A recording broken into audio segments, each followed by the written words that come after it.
Who's it?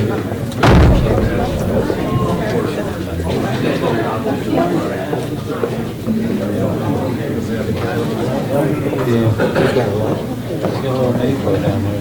Oh.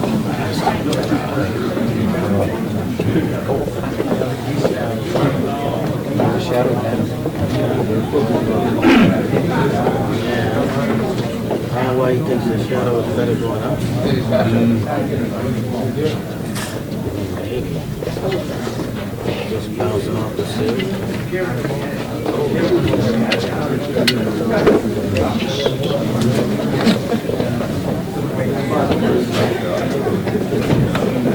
Well, I'm around 2 and 4 this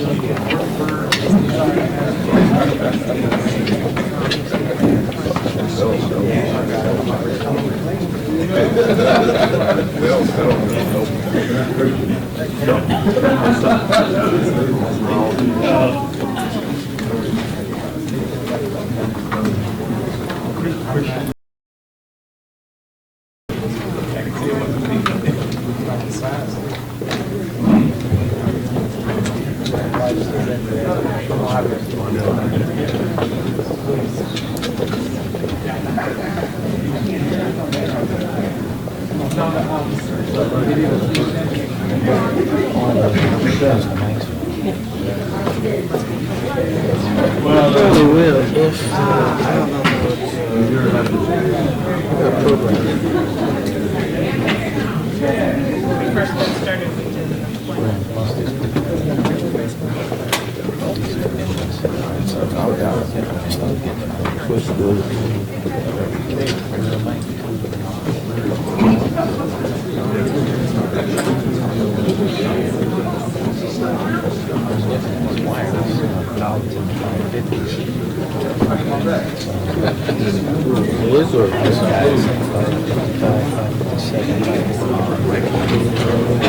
Frequency.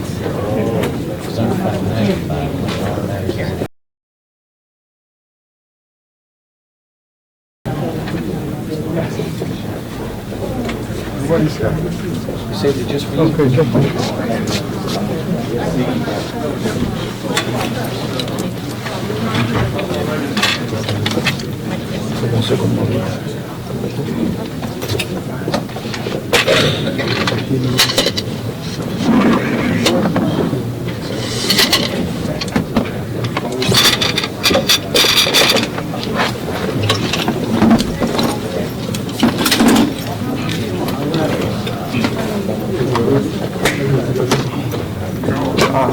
I remember this tripod. That's how I remember the tripod. The left mic, or I use the tripod screen or something.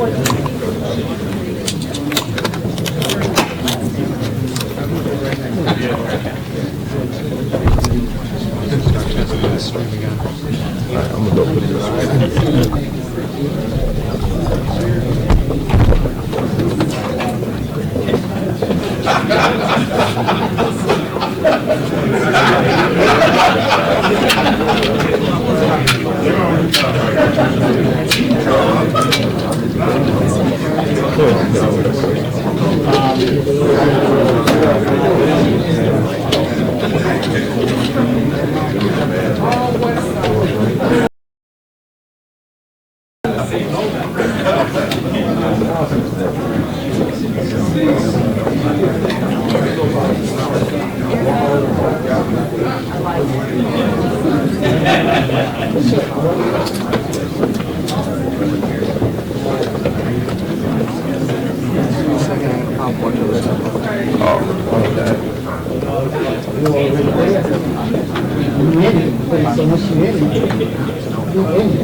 Is our check?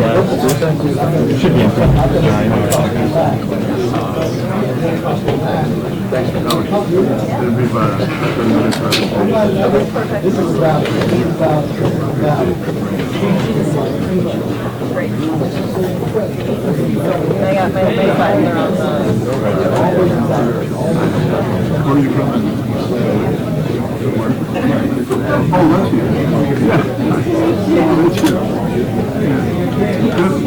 So just format or I could do that on tape. yeah,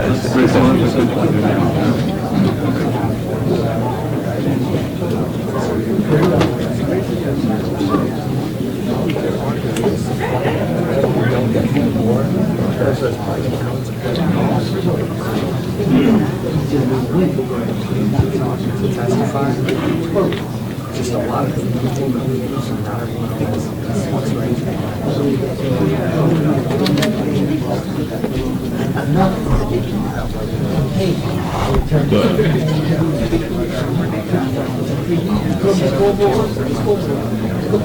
this one.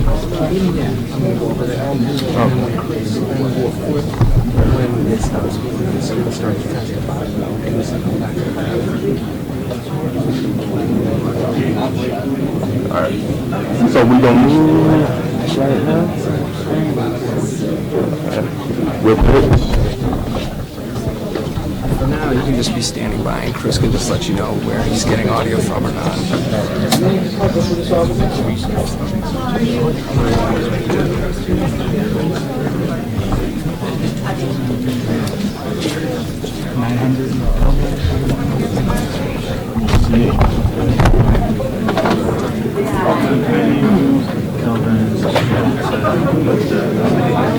So go to 49.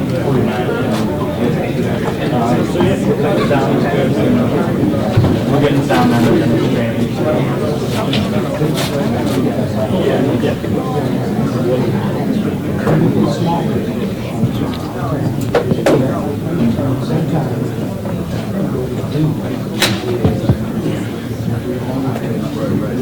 Checkpoint. I'm understanding. We're going to, I think me and him are going to flip over there and talk to him. I said something about we're going to flip over there. All those little things that have to happen. He talked about this just as fulfilling as the brain was, which Give him a test. Test. 1, 2, 1, 2. Okay. when you measure yourself, be able to have these small victories, because those small victories, every day, you say, man, that's what motivates you. The public sees the ring, validates you. Then, if you've been validated, these small victories that you know are very. It's all right. Because once you get through that, it's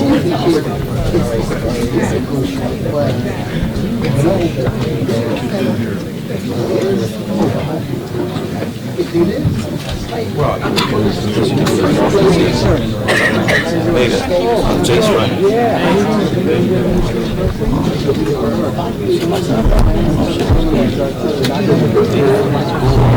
I was trying to figure out. But every time I see these, they're like, oh, gotcha. Today's my first day. It just started today. Yeah. I was at Hawaii. I quit. I've been freelancing for the past 1 month. Jay's still there. Yeah, so I got him in the building. Using that but he just wants to do more creative work. Yeah, he's done some jobs on I don't, but I mean,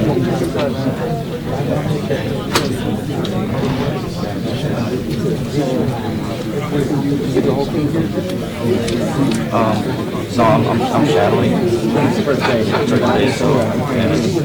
But I'll be shadowing for like 2 days, and then they're gonna be some. I know. I'm trying to do this stuff. That's great. Yeah.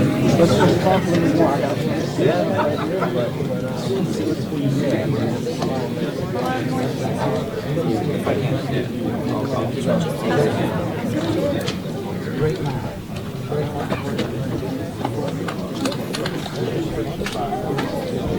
That means you didn't dream it. That means you didn't dream it. That means you didn't dream it.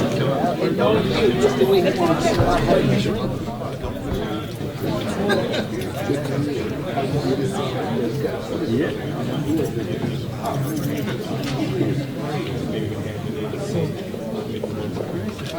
splitter thing off of here, is that gonna work on this camera? I think it should. Yeah, it should be fine. I wonder.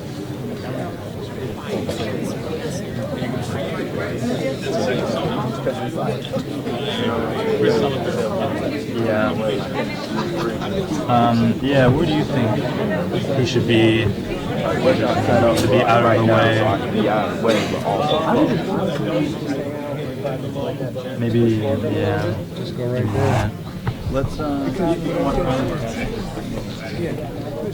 Start. You could punch in. Just a medium check.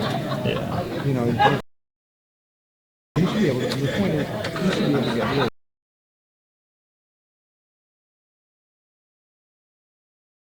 Kind of, you know who. Yeah, I'm worried. I'm rolling. He started working all over roles.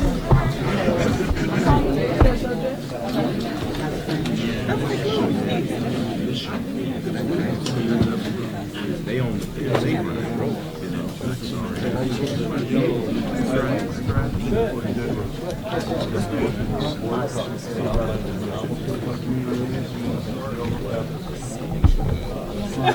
Good morning, sir. How are you? Sorry. So.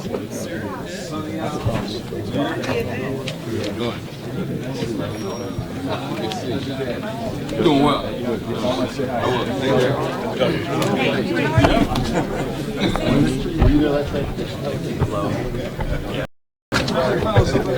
Heavy. They were asking for recommendations. Everybody got caught up on the emotion.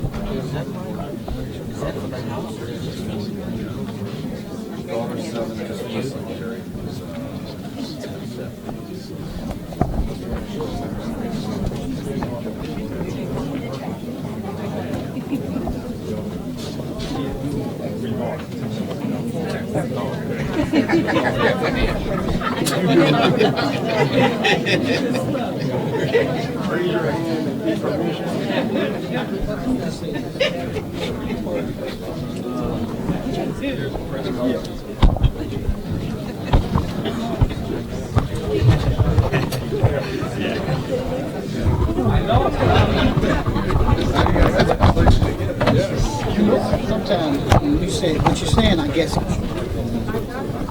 they're redundant, but these people know what the regulations are. Right? This is not a mission out there.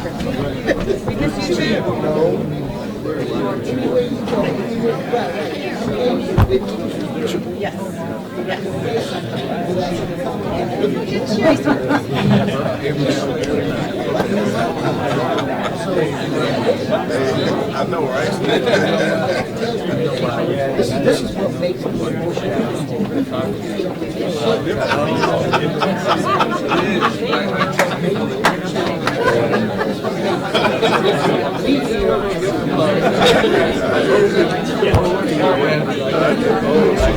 you got Right in the cut.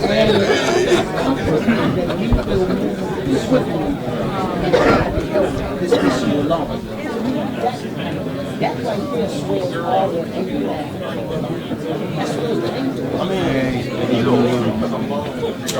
Everyone's on the road. No. A bunch of retired guys. Most of them are. Yeah. And I'll just move in a little closer. Yeah. that's to me that's Lord. Be sure to stay low. Yeah, all times. Yeah. You can flip it the other way around. Just like you have now.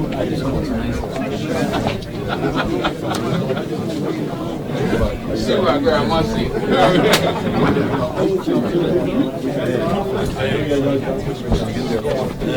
That's good. We gotta build that wall. You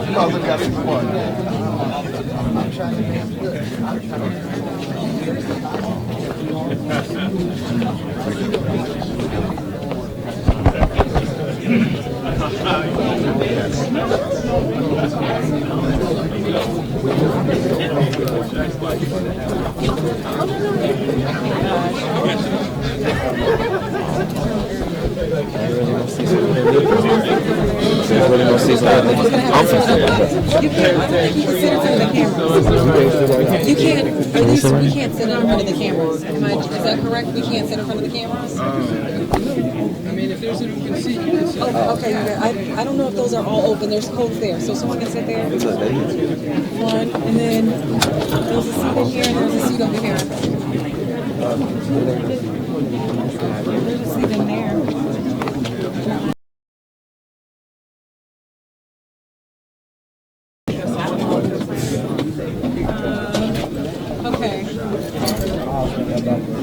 Okay, we'll have to make sure.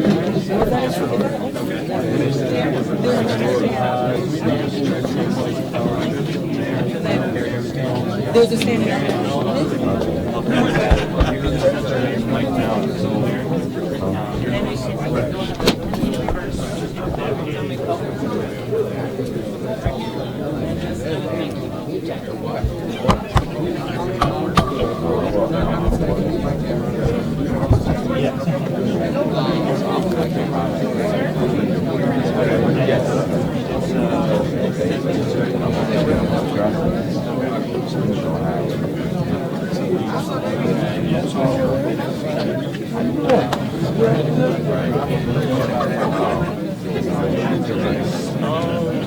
So we move this one.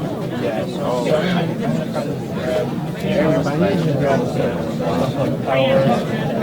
Hey. Sienna told you after the What's that? So is the mic on right here? Oh, no. There's so many things happening. Yeah, we built a new floor joist. Now we have the plumber coming out on Thursday. There's some leaking action happening.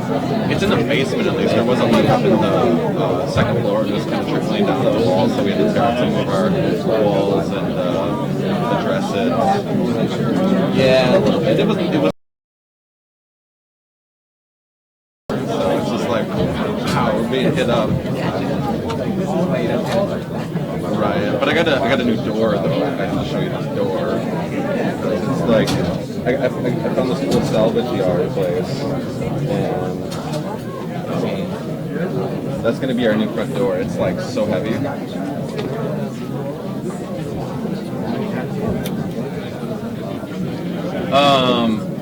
So in the basement, fortunately it was in the basement, it wasn't like in our apartment, they didn't have to rip up flooring, they went underneath, so there was a wall we were actually working on where the plumbing issue was happening, because the plumbing issue caused the joist to rot. So we opened just one wall, and we actually replaced it with the door, so it's easier to access now. And then we had to take out the rotten joist and fit it, and then so you have the supporting columns which hold up the center of your building, and then the joist was like it rests on that, so the joist, it's like kind of like a lattice, and then we had to hammer it in and shim it in, but that's what was supporting up our back. We had to take off a bathtub, it was supporting that, it was supporting our toilet, supporting our sink. So I'm like, I could just imagine myself taking a bath one day and like crash. Well, I mean, I feel better taking a shower. Oh, no. Okay. Well, I don't think that's going to happen, but now we're focusing on saving money to have the upstairs. Yeah, we can.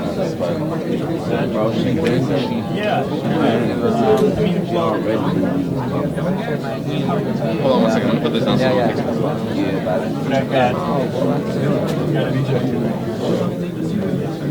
remember if I told you that, but we're talking about doing like a little like co-op where you get like 4 people, 4 homeowners. And once every 3 months, we all go to their house, one person's house. Okay. And they like host a day of work. Okay. So 3 times a year you're working at somebody else's house. That's cool. 1 time a year you have 8 people working on your house. Hopefully everyone has expertise in something.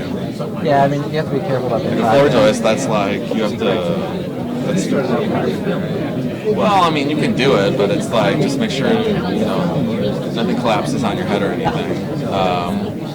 Maybe for like painting and like landscaping and like more simple stuff. Yeah, you have to need more hands. Right. Yeah, that sounds cool. I've been talking to Dan and Donnie about it.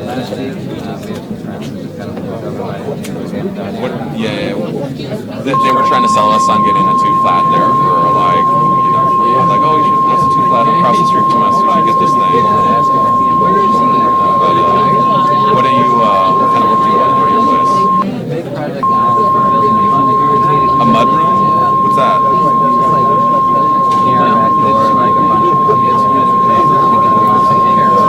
Oh, okay. Not really a room, but like we're gonna turn it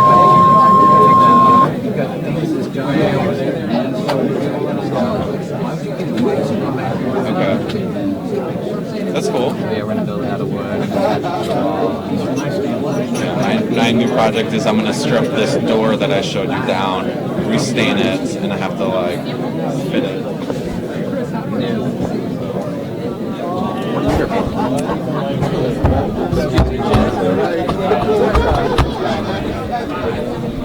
What up, man? You think I can squeeze this? My gosh, man. Is this you? No, this is One Summer Chicago program. So. GFSS. What's that? We fund it. Yeah. I work for the department now. Yeah, I don't know. I gotta like. Thank you. I do the chief planning analyst now, so I do the grant making for senior youth programming, which includes One Summer Chicago. It's I don't know, Hina and I are in the same ballpark, I guess. What's that? Yeah, finding money and giving it away. She has just money to throw around. I mean, I guess we do too. A lot of the grants that we get are kind of like continuous and pulling. So, all right, I'm gonna take my seat. Yeah. Yeah, man. What's I bet you are. I mean, there's just too many people to please and too many things to do right now. So, we'll talk.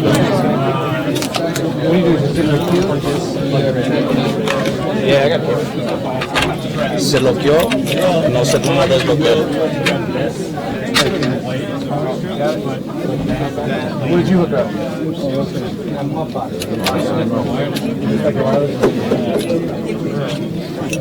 Sorry, Kev.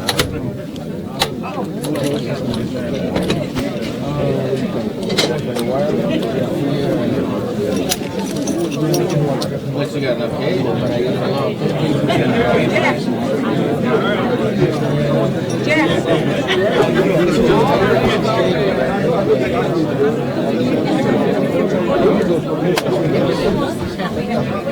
Para aprenderlo.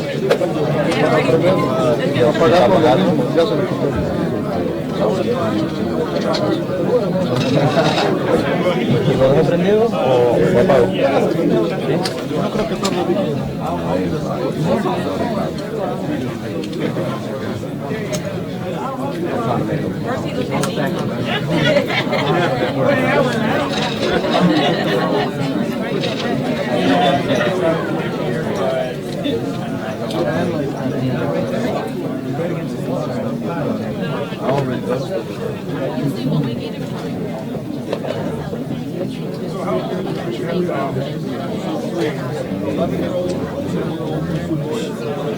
Me siento allá.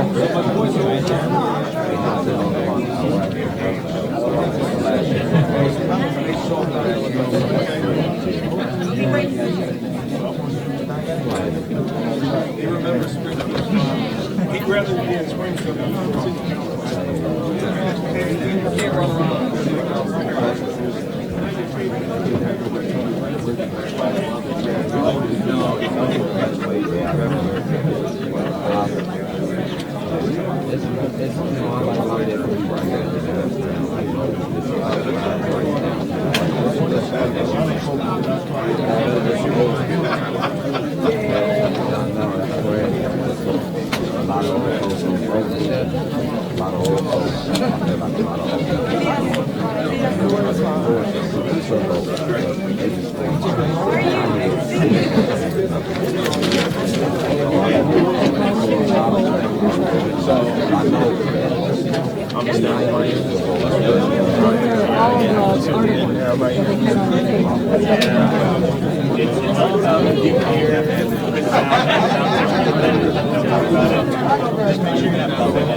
That's why I kind of wanted to just like, you know, have it held and just keep it stable.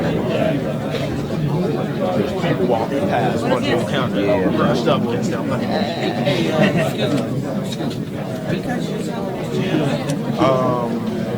Yes, kind of. You have the, we're watching the live stream on this. This one? Yeah. Is it locked in? Let me put this down somewhere.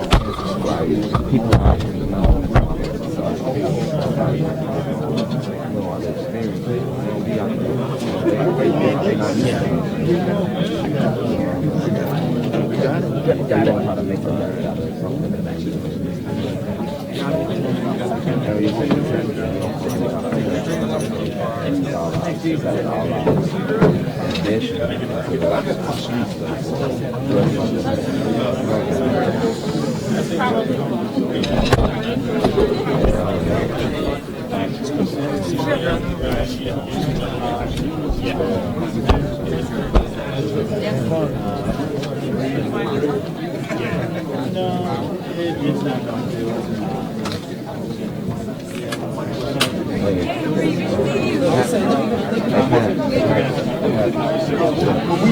I can just plug it back into there, right? Yeah.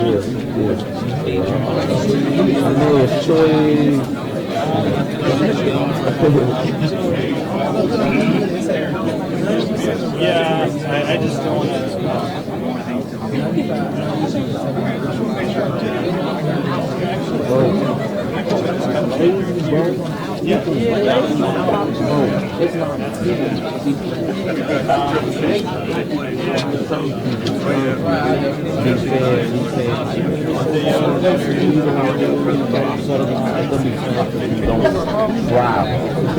They tried one time, and I was out, and they weren't doing it almost like no air filters.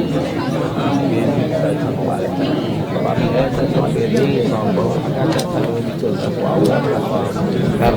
gotta get this thing going. Real bad. You can see it though. Nah, that's because now I'm walking. I wash my hands. Yeah, that's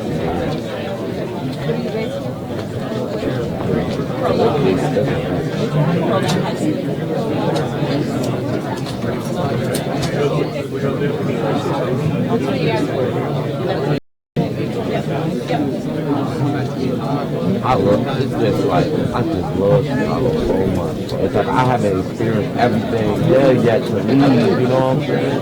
That's why people don't want to leave, bro. It's like because there's so much other stuff, you know, I ain't scared. And then I just stand on bro.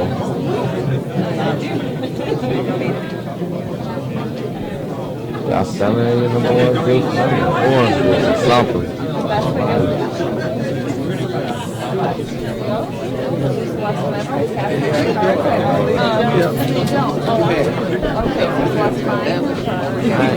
I'm making a point, I'm making a statement. You don't know what I'm doing. No, bro. Just let me do this, bro. This ain't the arena, bro. I'm not I'm trying to stay on my playing. I'm not playing. I know what's staying on front of me. I'm trying to see if people won't be. I'm trying to see if people won't.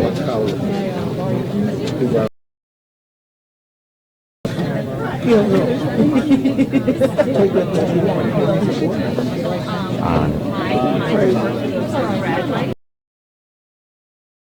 how are you? Good to see you. That's put my whole vibe right there. Not yet, but I'm gonna run out and I'll come back.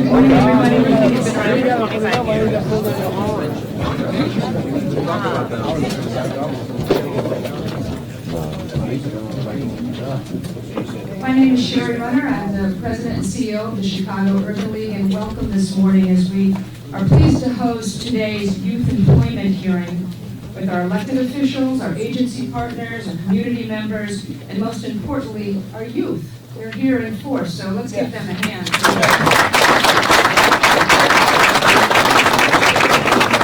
I know we're all looking forward to hearing their presentations because we know today's discussion on youth employment directly impacts their future. I would like to thank Jack Weiss and his team at the Alternative Schools Network for taking the lead to ensure that there was representation from key agencies throughout the city that advocate for our children. We will continue to fight this battle. I think this is the 4th or 5th year that we have done this hearing, and we look forward to our youth speaking truth to power. Organizations like the Westside Health Authority, the Chicago Area Project, Youth Connection Charter School, the Black United Fund are always at the forefront of pushing for more funding. Special thanks to the University of Illinois Chicago Great Cities Institute for developing the report on youth employment statistics.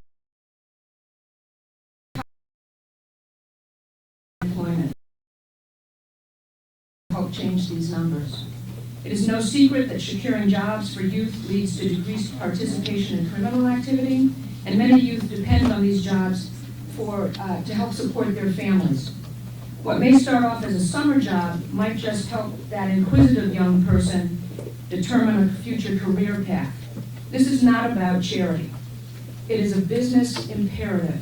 It's not only for the future labor pool, it's the future customers and future community members. So the Chicago Urban League is committed to empowering youth by providing them with jobs that build esteem and responsibility. Let's continue to work together to ensure that there are as many jobs as there are youth who want them. And with that, I'd like to bring Jack Weiss up here to start our program.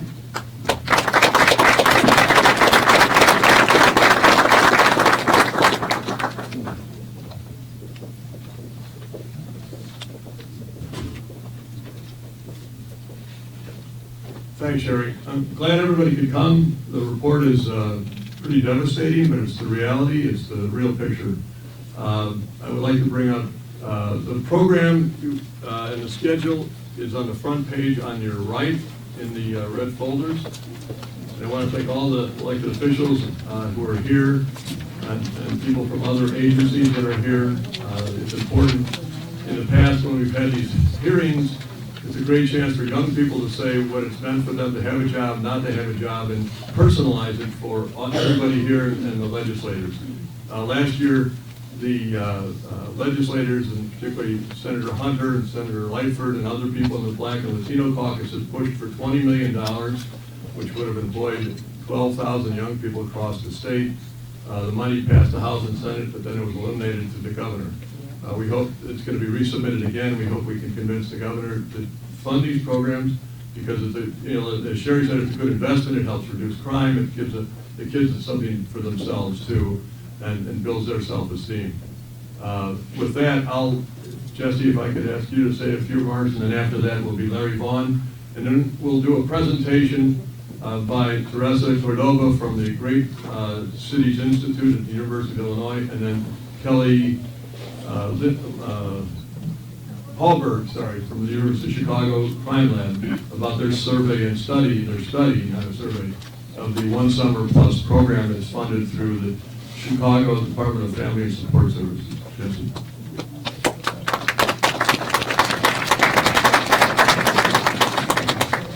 Thank you, Jack, and thank you for the tireless efforts that you have spearheaded for many years. And it's always good to see everybody here. Frankly, I wish we could finally achieve what we've been working for and spend our time on other issues. Unfortunately, we keep addressing this one until we get somewhere. Normally, we come here Education, and for the first time in 17 years, I'm not affiliated with any educational bodies any longer. Timing might be a good thing, actually. But I am now affiliated with the Chicago Park District. And something in preparation for this morning I was very proud to learn of. The Chicago Park District is the largest employer of youth in the state of Illinois. 4,000 summer jobs that the Chicago Park District creates every year. 2,600 of those are for people 14 to 24 years old, and 1,400 of those are for people 14 to 18 years old, so our youngest members of the workforce. And thinking back to when I started working, and then Justice Stationery and Sporting Goods, 11325 South Michigan, Roseland, where I grew up. Ted Justice, great guy, gave me a job when I was 15 years old, and I worked there until college. And learned responsibility, learned what my education was for, learned about inventory, learned about bills of lading, learned about business terms that I didn't know anything about when I was 15, but I actually still use today as a corporate lawyer. And so that's what's so critical about feeling I belong to a business community, in the Roseland community, feeling I belong.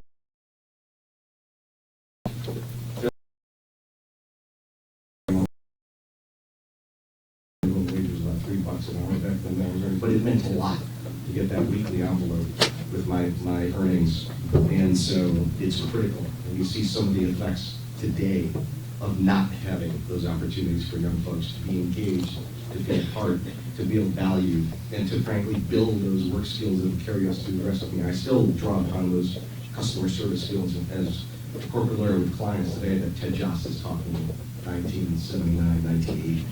So it's critical. I know it's critical. Thus, I'm always honored to be here and part of this effort, but I'd like us to finally achieve our goals and make some progress so that we can have other young folks years from now frankly leading our communities in these efforts and other efforts, because they will have had those skills and build those opportunities for themselves and for others. So thank you all for all your collective efforts, and I look forward to us achieving some progress this year at the national, state, and local level. Thank you very much.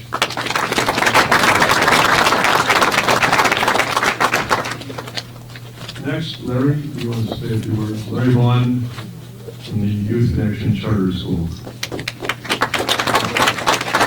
Youth Connection Charter School is the largest charter school, multi-site charter school working with high school dropouts re-enrolling in the country, and has on the SQRP the ratings rated 1, which is very good.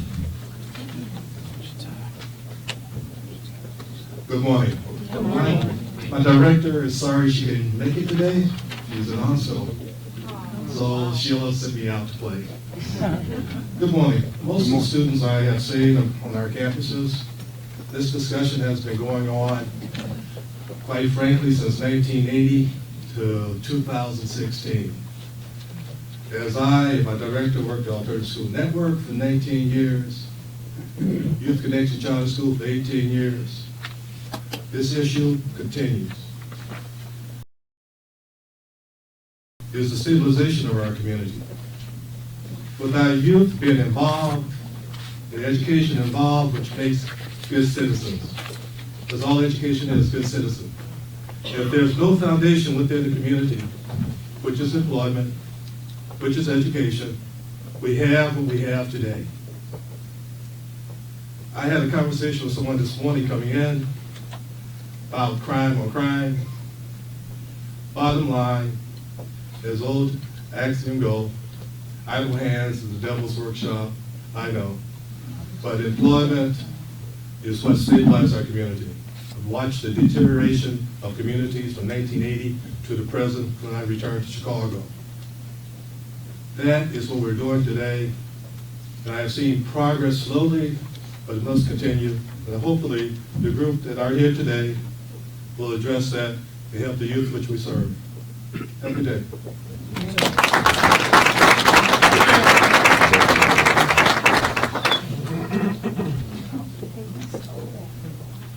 Okay, next we'll have Teresa Cordova, who's the director of the University of Illinois Grade Cities Institute, make a presentation about the report. It'll be about 10 minutes, and then we'll have Kelly Hallberg from the University of Chicago Crime Lab about their study on the One Summer Chicago program, which showed very important crime reduction with young people who had employment versus a group of young people that didn't have employment.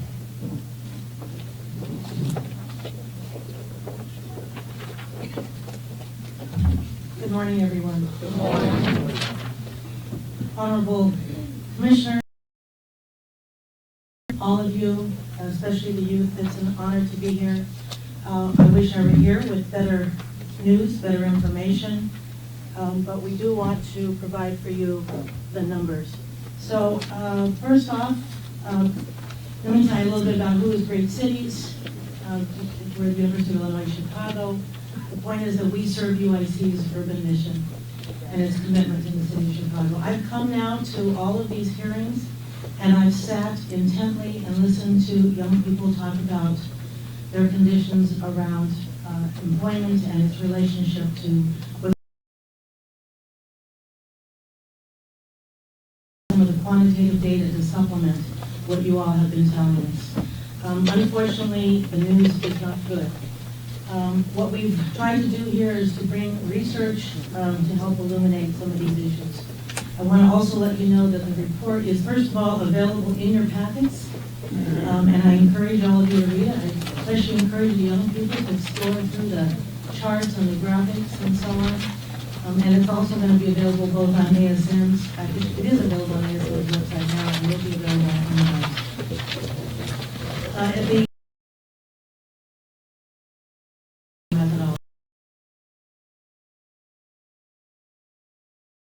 2015 to 2014, and we were looking at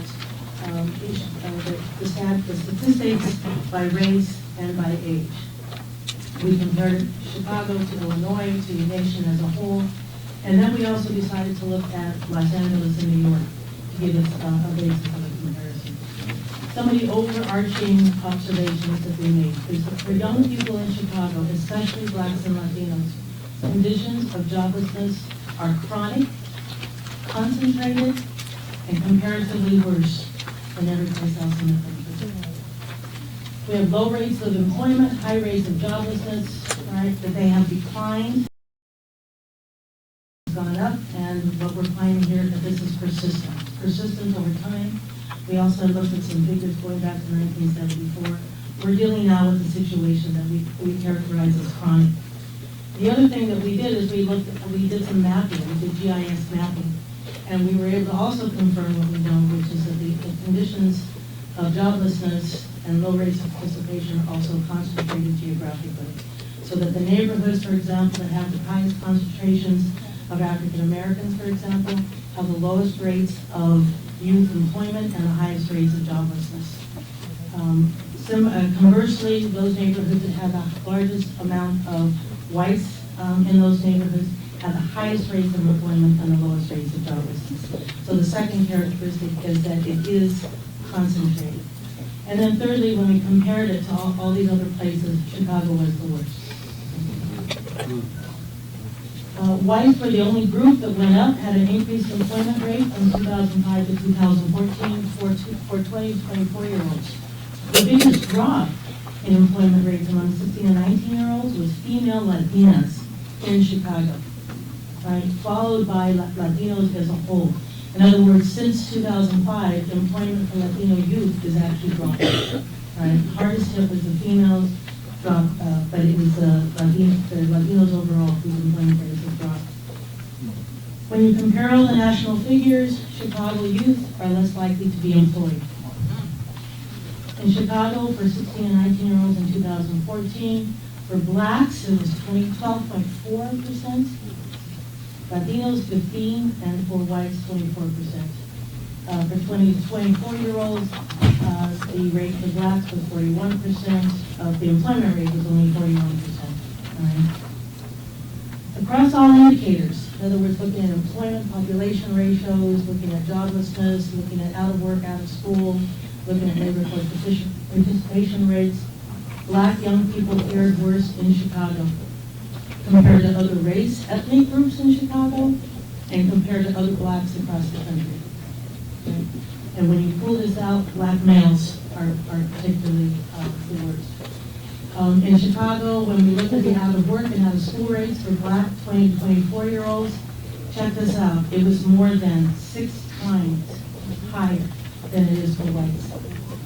That is for black 20 to 24-year-olds. Among the 20 to 24-year-olds, Chicago had a higher percentage of blacks who were out of work than in the U.S. and Illinois. You can see those stats there, out of work, out of school. But that last figure up there is the one that I found. These are all really disturbing numbers, but that last figure is particularly disturbing. We're looking at almost half.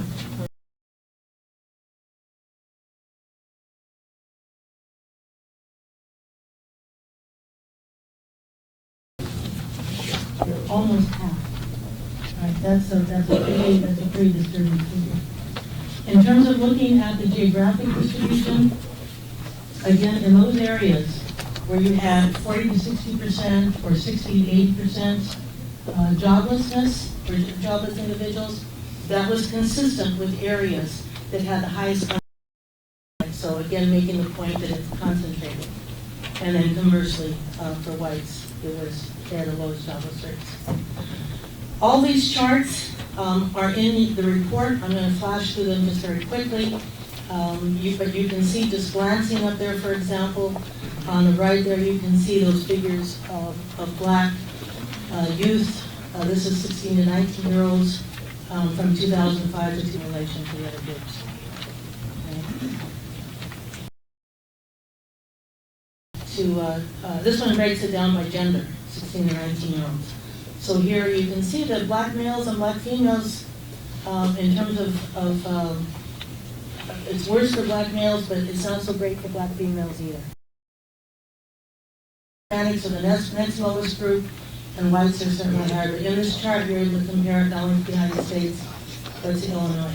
And again, you have all this data, so you can look at it more carefully. I just wanted to highlight a few things. This one is the same information, except that it's for 20 to 24-year-olds. Right? So you get the same comparisons here. And when you see it like that, it's pretty visually stark in its comparison. This is some of the same data that I just showed you, except that it pulls out LA and New York, and this is just U.S., Illinois, and Chicago. But again, you can see how much worse off we are in Chicago. Now, almost every group declined from 2014, except more recently the whites that went up, or white males that went up. But one of the things that's really interesting about these figures as well is that Illinois itself is also going. The employment rates for Illinois are getting worse for blacks at the statewide. So not only is it becoming worse for Chicagoans, for blacks in Chicago, it's becoming worse for blacks in Illinois, as the whole state. Another set of figures there. This is employment by population. And all of these are in your report. This table here brings out figures looking at out of school and out of work. So in other words, when we get the employment rates, we get employment as it related to population. This one here, we pull these out for those youth who are not working and compare them. And you can see there, this one here pulls, that figure before that I just showed you, actually looks at all 16 to 24-year-olds. So it's the first set looks at all 16 and 19-year-olds not broken down by race, all 20 to 24-year-olds not broken down by race, and then when you look at blacks, Hispanics, and whites, looking at all 16 to 24-year-olds. The next chart breaks it down, 16 and 19, 42%, for example, of 20 to 24-year-old blacks out of work. Same figures, but shown to you a little bit differently to graphically make the point. This is a figure where you can see that six times blacks and whites in terms of joblessness rate. This one is also broken down by gender. So you again can see, if you look over there, you look at black males, that's where you can see that it's 47% of black males 2024 that are out of work and out of school. same figures, but shown to you a little bit differently so you can see the contrast.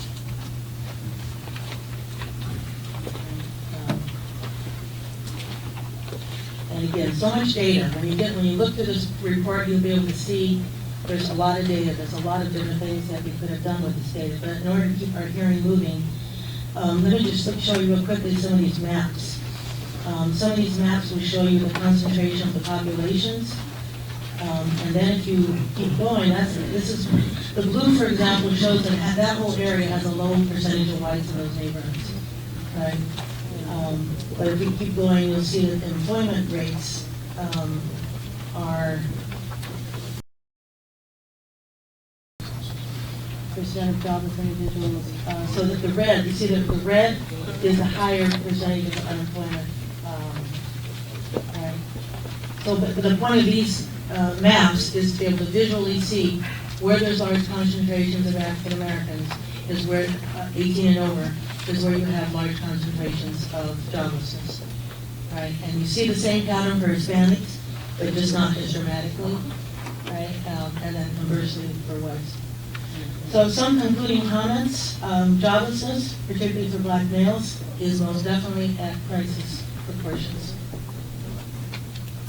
Joblessness, especially when chronic, which this is, right, where it's very persistent over time. We're now talking about permanent scars, which affects families, households, and neighborhoods. Because joblessness is so concentrated in racially segregated areas, improving opportunities for youth employment must go hand in hand with improving neighborhoods. Right? We've got to bring the neighborhoods back in order to bring youth employment opportunities back. There you go. And that's, I think, my 10 minutes.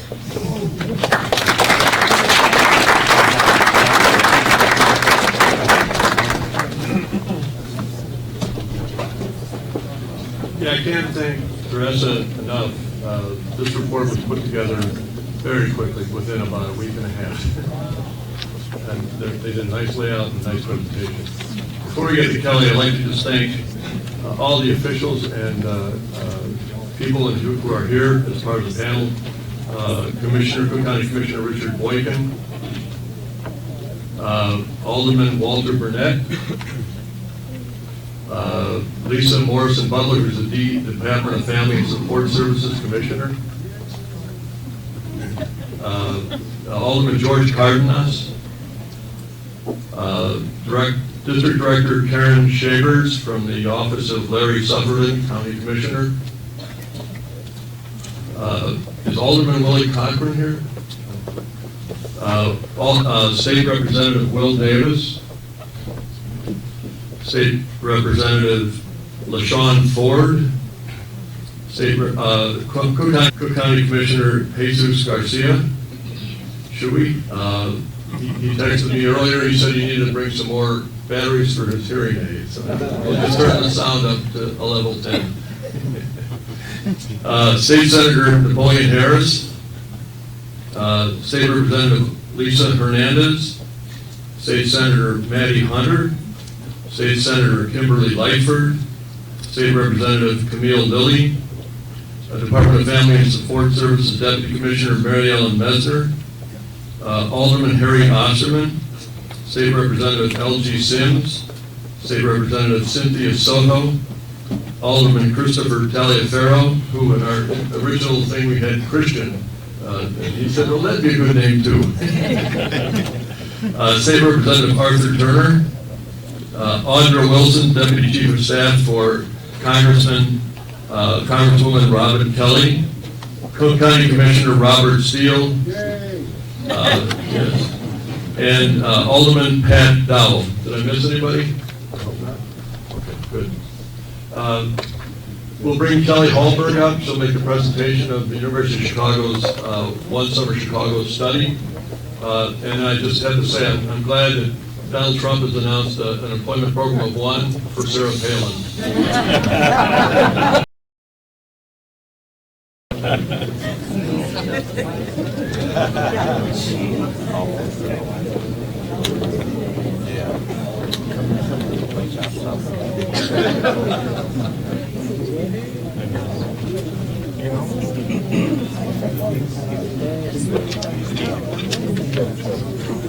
Good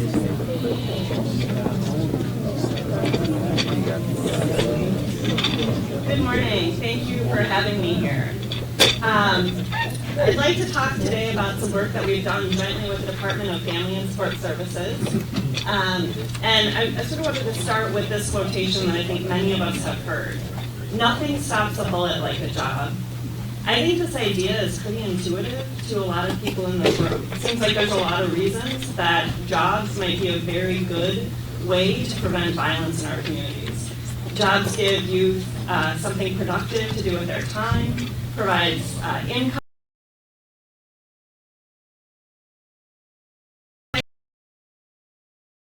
However, before we started working with the Department of Family and Support Services in 2012, there wasn't a lot of rigorous evidence to really back up this feeling. And the cynics would argue, oh, by the time kids get to high school, it might be too late to invest in better opportunities. And we really feel like that is absolutely wrong. And we wanted to be able to show that that's wrong. And so we've worked very closely with the department to be able to provide rigorous evidence that will stand up even to the most hardened skeptics. So I'd like to just take a little bit of time before we hear from youth to walk through that evidence. So we started working with the department in 2012 to study the One Summer Plus, Chicago Plus program. As many of you know, this is an 8-week summer program where youth were given government or nonprofit jobs for 25 hours a week, and also provided with some supports to help, because I think if I remember my first job, sort of understanding the dynamics of being in the workplace for the first time, it's a transition. So the youth were given a 1-day job readiness training, an adult mentor that helped them sort of transition through into the workplace and had supports. In addition, for half of the youth, they received 2 hours of including cognitive behavioral therapy, again to support their work in the workplace. Sort of unfortunately, as it's been pointed out, there's more people who want jobs than there are jobs, and so there were far more applicants for those spots. And so we worked with these jobs based on lottery. So first of all, it felt like sort of the most fair way to allocate the limited number of jobs. But it had the secondary benefit of allowing us to really understand what was the effect of offering these jobs to youth. And so we did a lottery, and of the 1,634 applicants, 360 got in the summer jobs program, and an additional 366 were given a job plus that sort of social and emotional cognitive behavioral therapy for component. And then we tracked the outcomes both for the youth who received the jobs, but then also the other youth who had applied but didn't receive the jobs. And we looked at their outcomes in terms of their arrest, their schooling, and their employment. To give you a little picture of who these youth were, they were 8th through 12th graders that were drawn from the 13 high schools that were African American. 20% had some kind of an arrest record before starting the jobs program, and the neighborhoods that the youth came from had 19% unemployment rates. So when we looked in the data, the first thing that jumped out to us, and we had to look at the data several times because the results were so impressive, is that the summer job program reduces violence by a lot.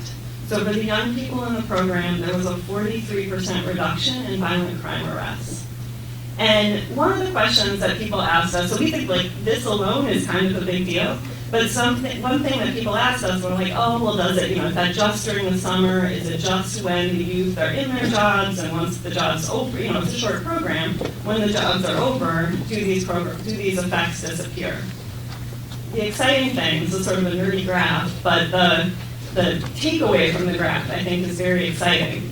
What it shows, so as the sort of horizontal flat line is the comparison group, and that squiggly line is the youth in the job. As we moved farther away from the summer program, the effects of the program. So, 18 months after the program had ended, we're still seeing differences in outcomes for these youth. So we think this is really, really promising.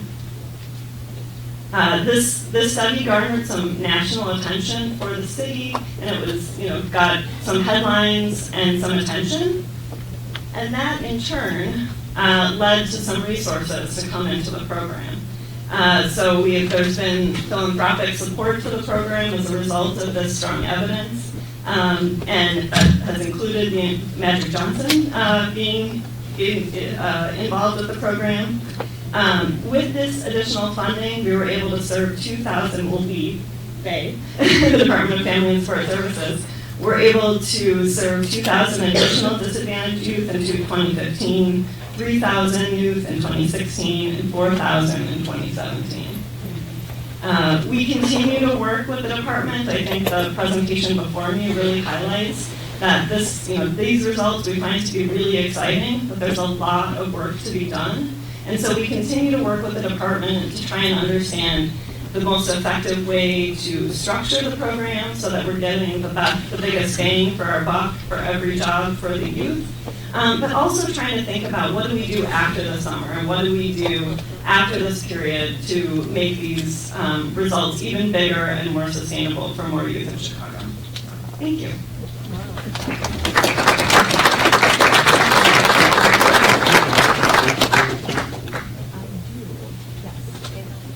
We'll now start with the youth testimony for the Chicago Area Project. They have 3 youth who will testify, Jonathan Allen, Antonio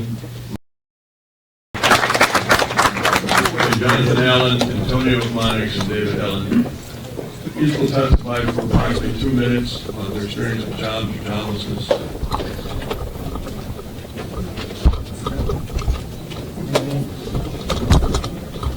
Let me just say one thing, that Mayor Emanuel has increased the youth employment program in the city by about 8,000 to 9,000 per year, something like that. And has done a good deal.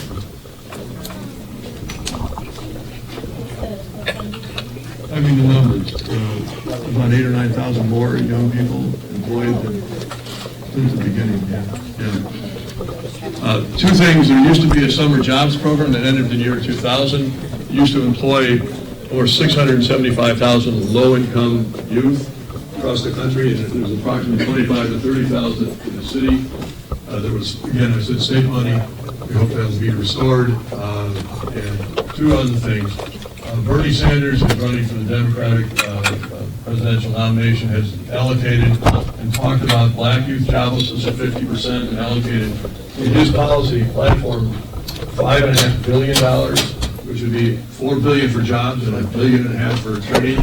Hillary Clinton has allocated a $1,500 tax credit for companies, which will only reach the kids at the top rung. We hope that her delegates in Illinois and across the country will look at this problem and come up with more commensurate kind of level of funding to really meet the need.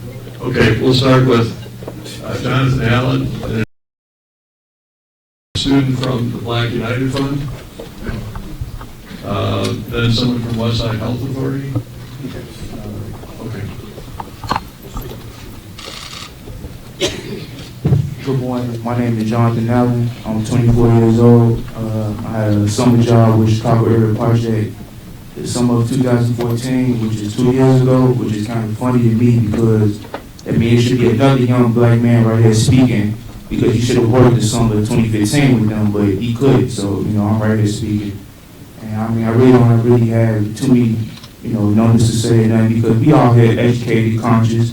And I feel like it's kind of insulting to me and everybody here because we steady saying the problem. We need jobs. We know what's going to prevent, what's happening when it's not happening. I mean, you don't need people who out here research for that. All you got to do is come outside. We on 47 right here. Let's walk up the street. You'll see what happens when you ain't got the job. You know what I'm saying?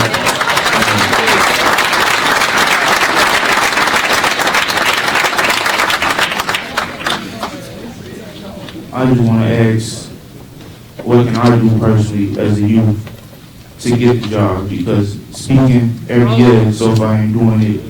Getting my friends to come down here and participate ain't doing it. And ain't doing nothing more but what I think Mr. Wheeler somewhat of a scar because we wasting money that we don't have to participate in things that's leading us nowhere. And it's having us, you know, having anxieties to do things that's getting us locked up and all this other stuff that we all know, yet again, that we steady talking about another year. So, I mean, I just want to propose that if we don't get nothing happening, can we do this again in summertime so that we can go outside and do it and involve more people, since people seem like they need to see, well, let's go see it then. Because, I mean, it's right here in your face. It ain't too hard to find. I mean,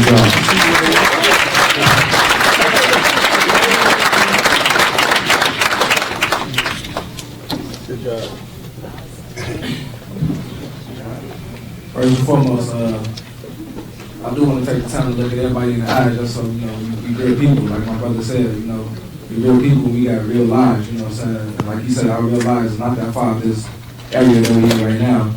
And I would say I'm a product of the success with some of the jobs are, because I feel like the things that are going on in my life now, the positive things that I'm into now, I'm mentoring youth and things like because I was placed in situations like Chicago area project, and somebody introduced me to that and be able to have that experience. You know, it was the time in my life where I was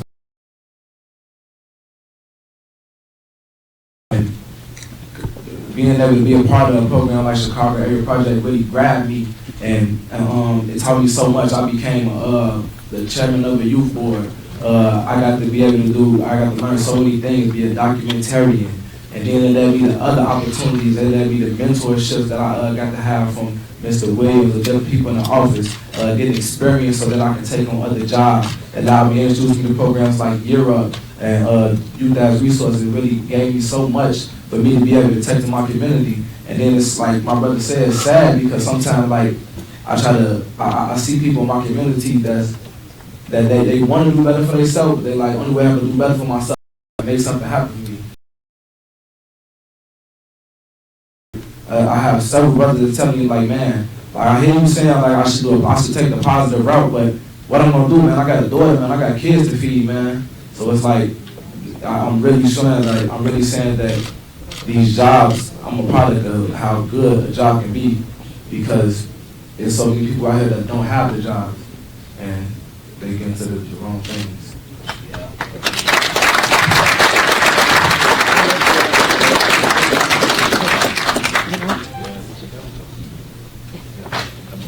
Good morning, everyone.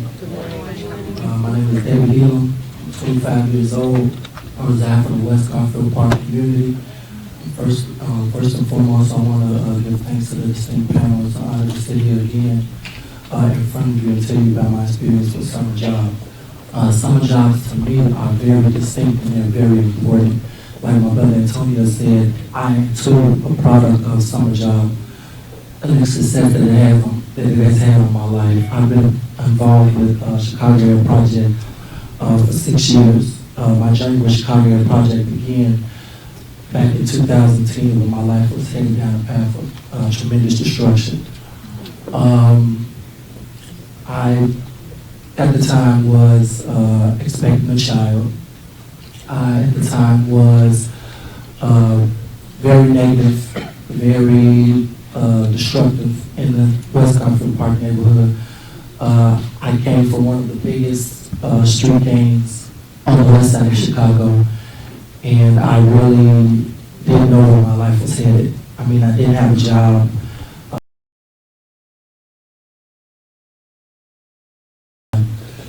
And dramatically over the last 6 years. Coming into Chicago Area Project, I've gained so much. I've gained, with having a summer job, I've gained so many skills such as time management, being able to know what it is to have a job, being able to get up early and go into a job. I've learned money management, learning how to manage my money instead of spending on materialistic things and spending on things that I need and not things that I want. Work ethic, meaning know how to present yourself when you're at a job, knowing how to talk to your supervisor or your employees, not coming there with an attitude each and every day. I've gained to the fact, with being with Chicago Area Project, I stumbled upon another organization, Fathers Who Care, which I am still involved with today. being with that organization, I'm sad he's not here. My Reverend Walter Jones, he taught me so much. I mean, he taught me to just, step outside the box and fight for what you believe in. One big skill that I've gained from being a part of that organization is communication. Because learning how to sell yourself, learning how to stand in front of all of you and tell you about my experiences. I never that I've gained. I mean, I was mentored. Someone saw a second chance in me. Someone took me under their wing and showed me the highways and byways and the right ways to go throughout my life in the path of destruction. One memory that I'll never forget. One memory that I'll never forget here is my probation date was coming to an end, and I stepped in front of my judge, and he asked me, I didn't have an answer for him, and he asked me that one question. He said, "Son, what do you do for a living?" I said, "Well, I'm involved in a youth organization called Fathers Who Care," where he said, and that's something that I'll never forget that he's done for me. These organizations and these jobs, they are very critical to the lives of our young people, and you all can make that happen. And I want to leave you all with 2 quotes that I've learned over the past 6 years. Young people can't be what they can't see. So if you do not remain before you all this morning saying that I'm a product, I am a second chance. Don't walk around with your heads held low. No one is out here not believing in you. There's someone out there who believes in you as they believed in me, and they will give you a second chance. And with that said, teamwork will make the dream work. Thank you.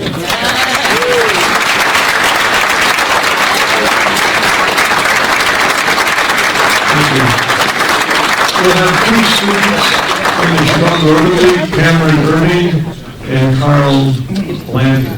And then we'll have two students from Westside Health Authority, Tevin Smith and Anthony Hill. And everybody, hold your testimony to about 2 minutes each. Thanks. Westside is here. Let's go Westside. Good night. That's all. Good night to you. Oh, what are you? They coming? Certainly. Get yourself together. Well, we want them to. Hello? Hello? Yes.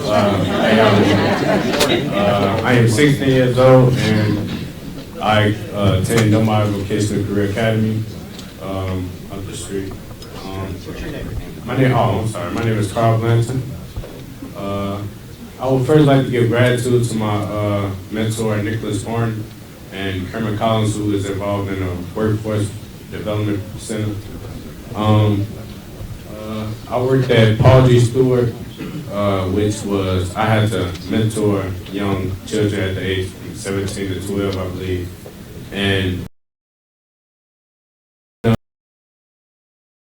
my mentor, he led me in the right direction. He showed me that education was key to success. And I used the knowledge that I have encountered with him, and I use it on children who was in need.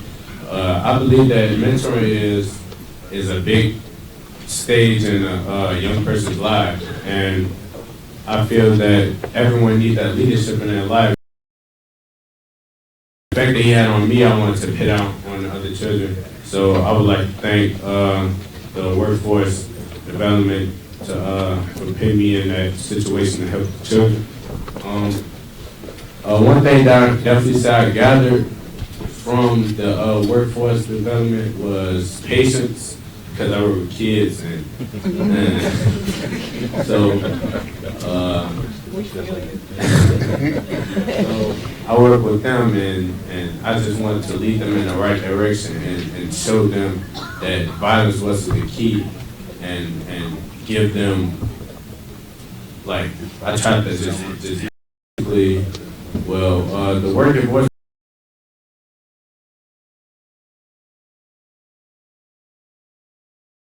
showed me that a little doses of what it's like to be an adult.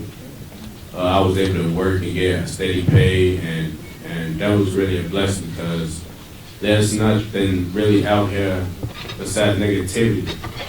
Like, to get money in Chicago for youth is very hard, and thanks to the program, it was like nice legal money. Legal money. Like I try to stay in the house because I don't want to be a statistic. Like I said, I don't want to be a statistic, so I just try to stay in the house, and I love money. I love money. So I was given that opportunity, and I was so blessed and grateful that I was given that, and for that I would like to give thanks to the Workforce Development Program and the Chicago Urban League, and also my mentor Nicholas Martin, who led me into that direction. Thank you. Thank you.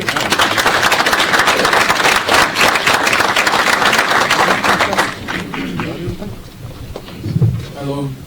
Hello. My name is Cameron Irvin. I attend Simeon Career Academy. I'm 17 years old, and I wanted to share the importance of the Summer Youth Employment Program and how it helped me.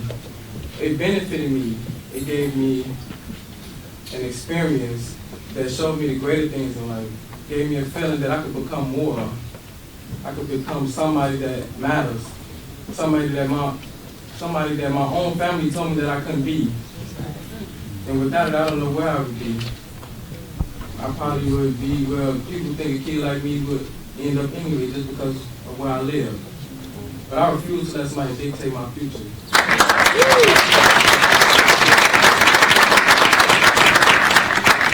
I worked at R. Donnelly, a printing company, and it showed me and it gave me professional ways and working and people skills. And I had people to be inspired by, and I just wanted to become more and be somebody. And the money that I earned gave me power and a sense of responsibility, and showed me that I can provide when I grow up. I want to be. Summer Youth Employment Program will provide me the opportunity to earn money, because balance is the only thing that's out there. And without somebody to look forward to and some positive role model, I will end up like the people that I see every day that's out there. So I just want to say thank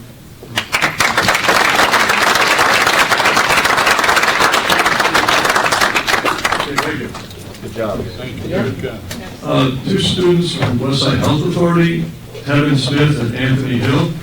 Again, 2 minutes each, that'd be great. We're right on schedule.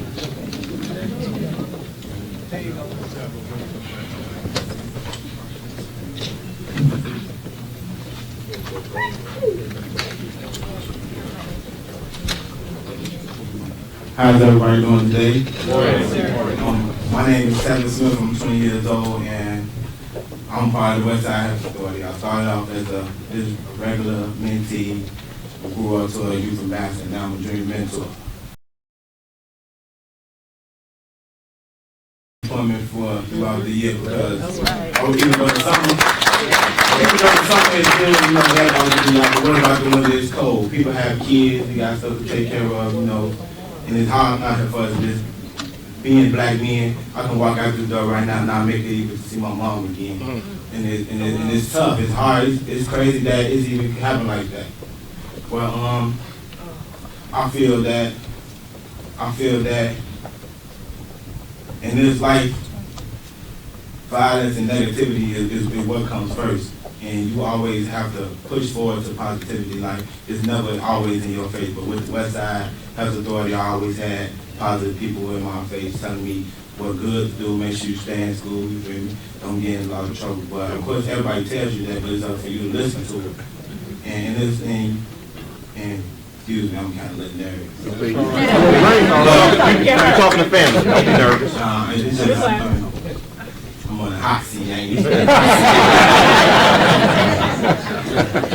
y'all laugh to make me feel better. And, No, right. And this is how I feel. Like if y'all can put money to build a better Wrigley Field, why y'all can't put money into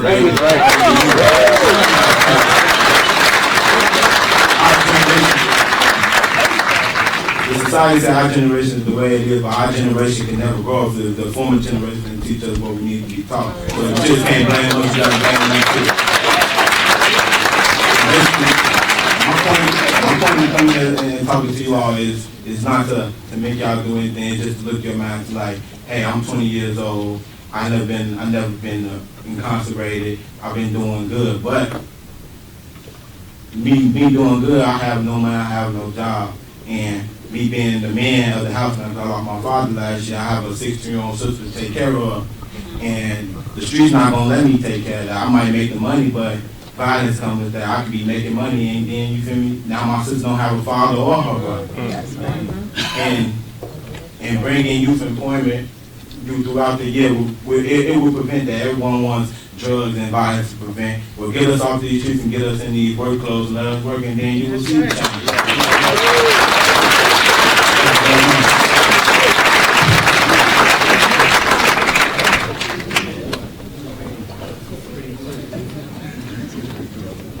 Hello everyone. Hello. My name is Anthony Hill and I'm 21 years old. I'm with the Youth Council, WHA, and I've been working with them for 2 or 3 years. Working with WHA, I found that there's a lot of good people there, mentors. I want to just give a shout out to my mentors for helping me become more of a leader.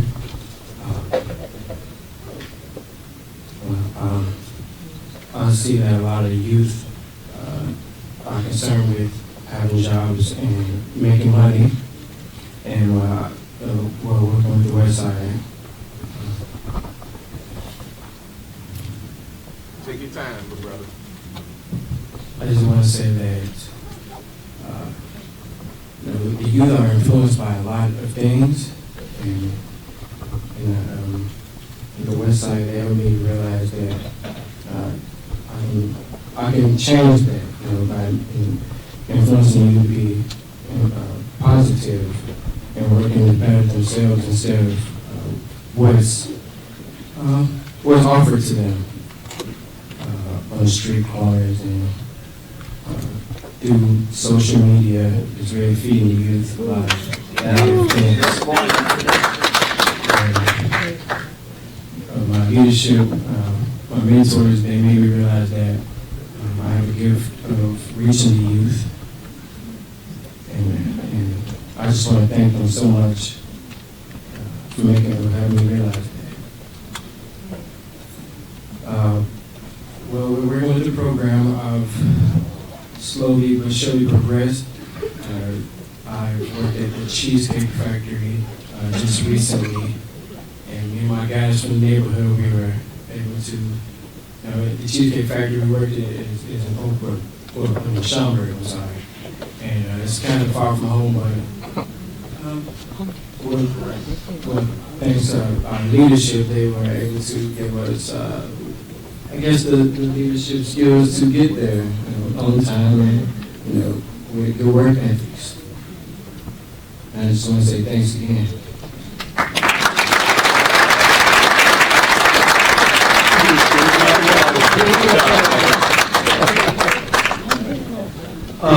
Emmanuel Demeron? Is Emmanuel here? Emmanuel's with Stowe from Joshua Johnson Fine Arts and Design Charter, and after that Roosevelt Woods. It has McKinley Lakeside Academy. I want to thank and recognize State Representative Ken Duncan, who's here now. And just brief, Marcus Evans wanted to come, but he had a funeral for a relative, doctor, and Ken Bennett called and said that he had to meet with the mayor, and I said, can't you just blow that meeting off? But he apologizes too. Thanks. Okay, go ahead. All First of all, I want to say good morning, everybody. Good morning. My name is Emmanuel Damaron. Drive program. That's a favorite. Okay. Going through anything negative is always you can make a positive outcome because I did myself, my background and all of that type of stuff, and I didn't think that like you can when you going through so much negative stuff that you can just look at the positive outcome and just do it like it's just that easy because where I'm from, most people they don't go through stuff like this and they don't really look forward to stuff like this. But I wanted to make a change, so I put my mind to it and said, man, I ain't gonna go down that road that everybody else that I know because so I want to go back to jail because that's not a place for nobody who want to do something for themselves.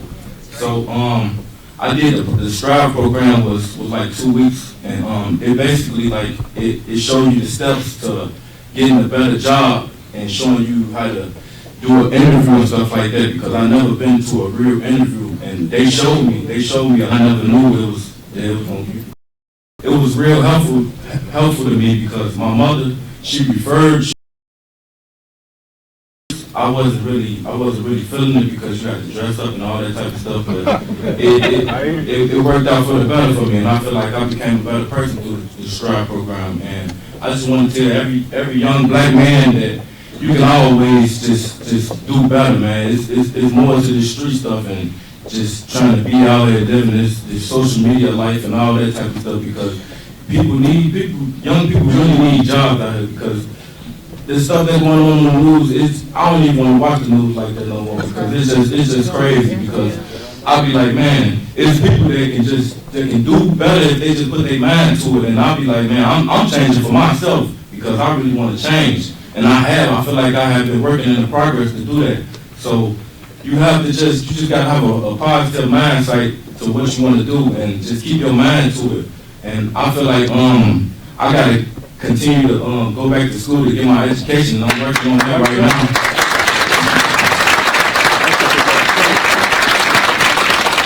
And I just want to say that, man, you guys got to stay out of the way and get you a job, man, because this streets, this ain't for everybody, man, and it's real bad out here, man. I ain't never seen this been like this on my 22 years on this earth. It's just real bad. But I just want to say, man, everybody that's in the youth or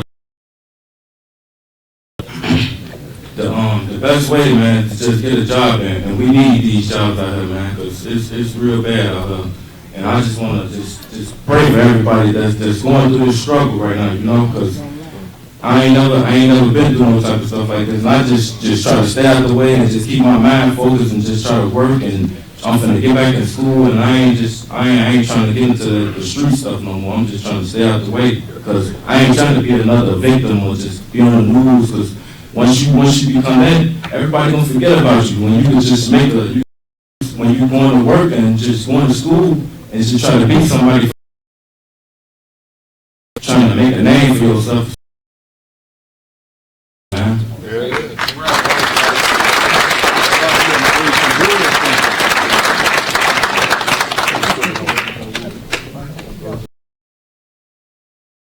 Okay, Rosal Woods from A&S McKinley, and then Sharif Sanders. Sharif will be next. My name is Rosal Woods. I'm from A&S McKinley. Good morning to everyone. It's an honor to be here in front of you guys today. My outtake and outlook on the youth employment, it is bad and it do need improvement for the simple fact the killing is going on is mostly caused by today's youth, to be honest. I feel as if more jobs was opened up to the youth, they wouldn't think about it doing. They wouldn't think about it opposition. They wouldn't think about what the rival gang is doing. They would be thinking about a check and the way that they will be able to eat. Some teams that they now have kids at 14 to 19 years old. They need ways to be able to provide for their children.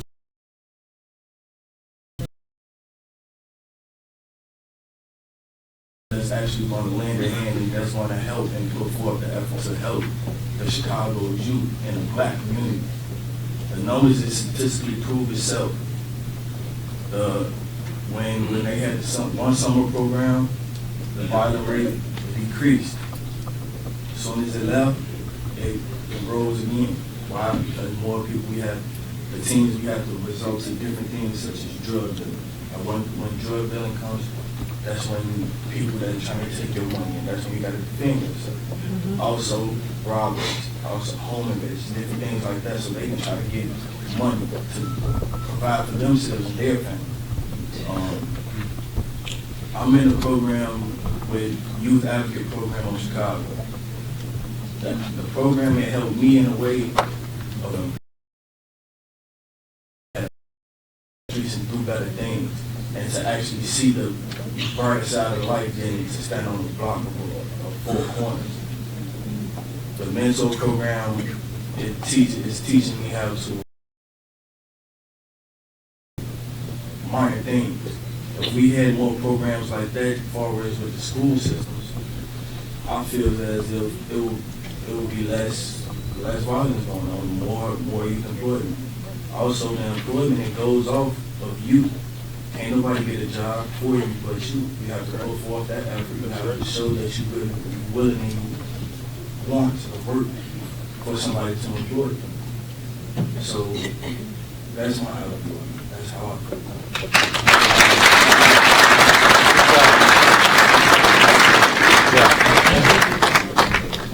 Sheree Sanders, and then after Sheree, I'd like to bring up Wendy Bueno from Aspira Antonio Pantoja High School, and Amber Velasquez from Dr. Alizo Campos High School. Hello, good morning, you guys. Good morning. Hi, my name is Sheree Sanders. I'm 19 years old. I attend Joshua Johnson High School. One thing I want to touch base on is how employment is very important for adults, but it's also for the youth, because one thing is when we have financial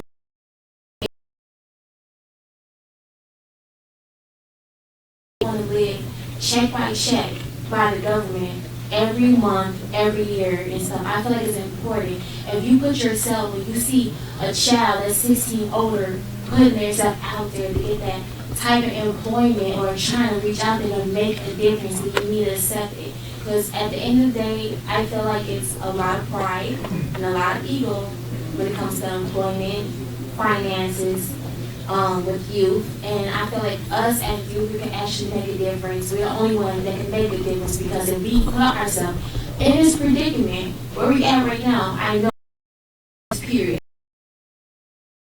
of employment. I used to work at Target downtown on First Avenue, State Street. It was really good. It was really nice. I was able to provide, this is before I even had my son. I'm a mother of one. My son is 1 year old. I was able to manage money. I was able to buy things on my own. That feeling really feels really good and everything, but it's not always about the feeling. It's about you becoming responsible as an adult, as a public figure, not only for yourself, not only for your child, for others and other youths, but what they see, what you're doing for your own empowerment and your own responsibility. Had that feeling, it just really felt really good about me being unemployed now and everything. I'm still doing good and everything, because you know what, at the end of the day, I'm still working hard as a young mother, going to school, even though it's hard, they living life, even Chicago. I wouldn't even say it's just Chicago. This could be anybody around the world that's going through the same thing that I'm going through as a youth up in Chicago. Anybody my age that have a child, a son or a daughter that's trying to provide, don't always have to be Chicago, but one, like I said, as African Americans, the only one that changed the generation and made this generation the way it is. Thank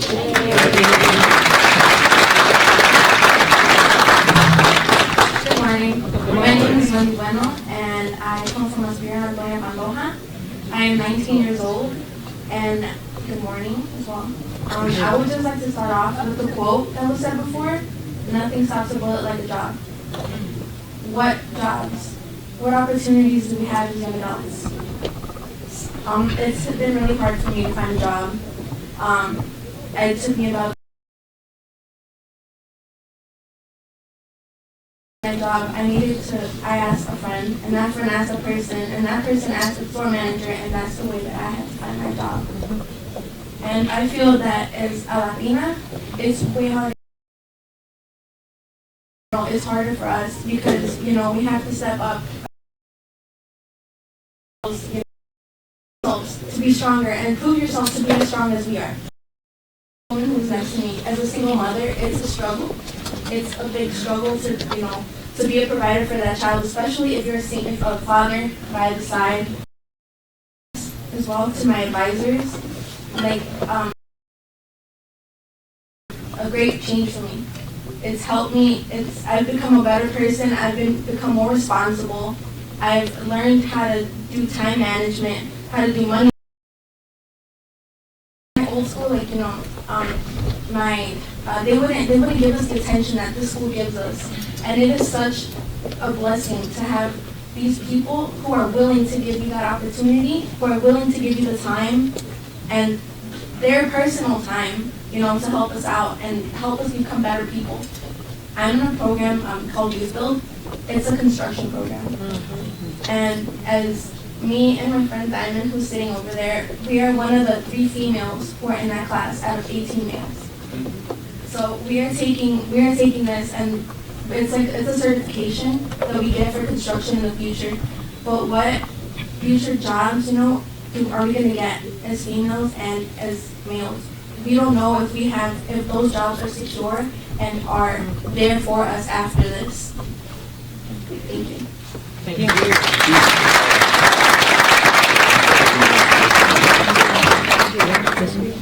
Hello, my name is Amber Velasquez. I'm 17 years old.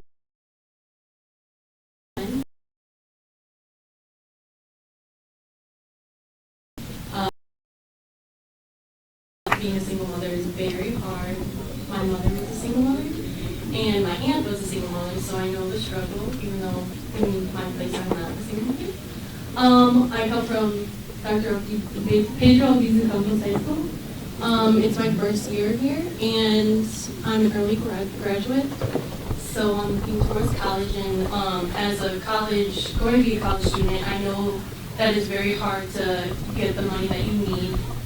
I do have a job now, and I was surprised to see the presentation on One Summer Chicago because I was in that program for the summer of 2015, and I want to say that program did help me a lot. It was my first job.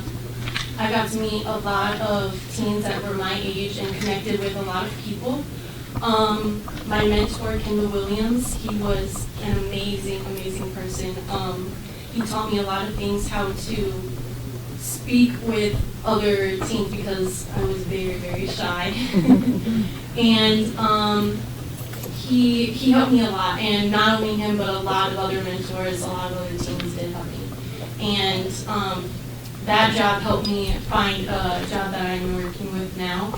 And having a job is very, very important to me because I love my family and I really need to provide for them. So for him to find a job, and a lot of people look down on him because as a father, he's expected to have a job. And as a mother, I'm the one who's working, and everybody looks at me like, you're the one working? And I'm like, yes, I am. And he takes care of our son, and I want to give props to him because he is with him 24/7, and some days I'm not able to be with them, and it's very hard. It's very hard. I hate seeing him cry when I have to leave.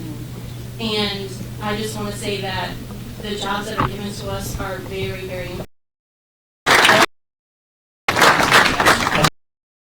See on the inside of that packet, on the left side and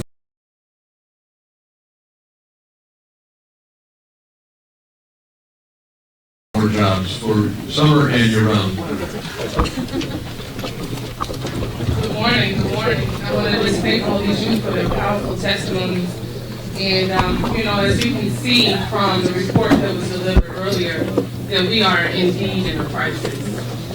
And I know that there's been a lot of discussions, even among people on this panel, about what is the solution to this crisis. We talk about violence in our city, and it's a national embarrassment.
example, landscape, like bush trimming, picking, and killing weeds. I also had the opportunity to work in an intern position with my school, the Sweetwater Foundation. Every 2 weeks, I get a check for $300. He's a veteran. That's about like $600 a month. I was getting $1,200 every month, basically. The program lasts for 4 months. The only thing that I have to show for it is time management, pay attention to close details of things, and working on speaking in front of people. You're doing good. Doing good.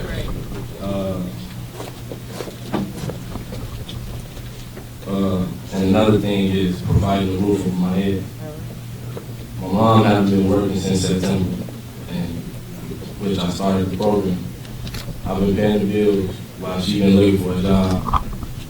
I pay the rent, light, gas, and assist me putting food in the house. With the internship, I was barely getting by. So imagine how hard it was when the program was over. I'm 17 years old. I want to go party, I want to go to movies, and I want to have fun like everybody else. When I had the internship, I wasn't comfortable, but I had enough to where I was able to pay my phone and get to school. Now I can't pay my phone bill. I'm getting attendance letters from the school. My mom back struggling on the bill.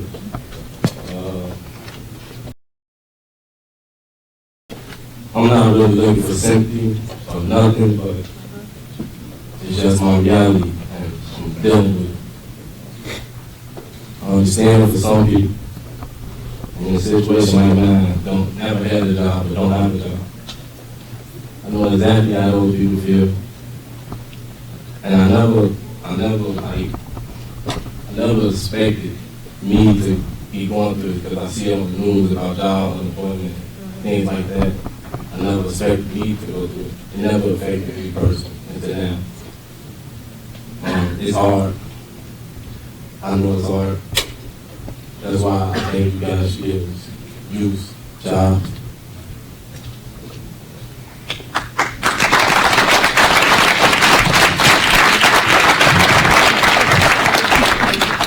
My name is Sean Muldrow. I go to CCL Academy, class of 2016. I live in the North Mondale community.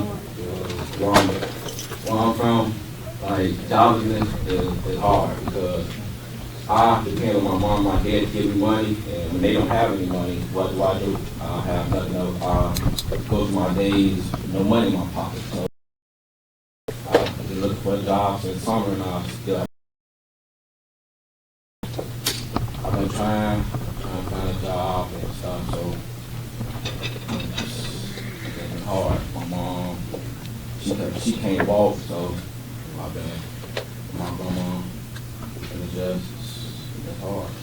But like, if I get a job, it'll be helpful, so I can probably pay for her medical bill.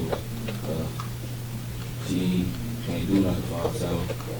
She depends on me and my grandma to do everything before I go to school. So I'm trying to go to college so I can do something for us.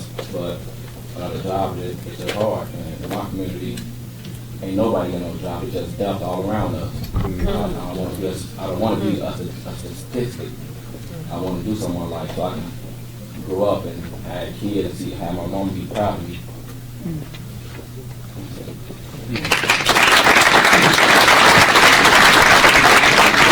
We have the 6 more students, and that's time we should be done in about 15 minutes. The next students are... Thank you very much. Okay.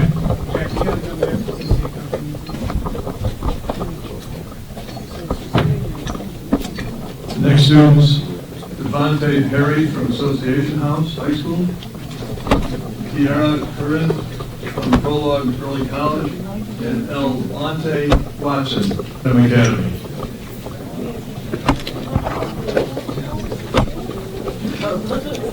While they're coming up, I wanted everybody here, it's really important you're here. We're streaming this around the country. We will have this on our website as of noon, I think, on Wednesday. We've got a press release that's going across the country. We want to see, the work that the state legislators have done has been great, and want to see next year in this next year's budget another $20 million in the county, if there's ways to squeeze money at the county level and also the city level to get some real commitment funding. Okay. Good morning. My name is Tim Kern. I'm 20. I'm a graduate from Full College.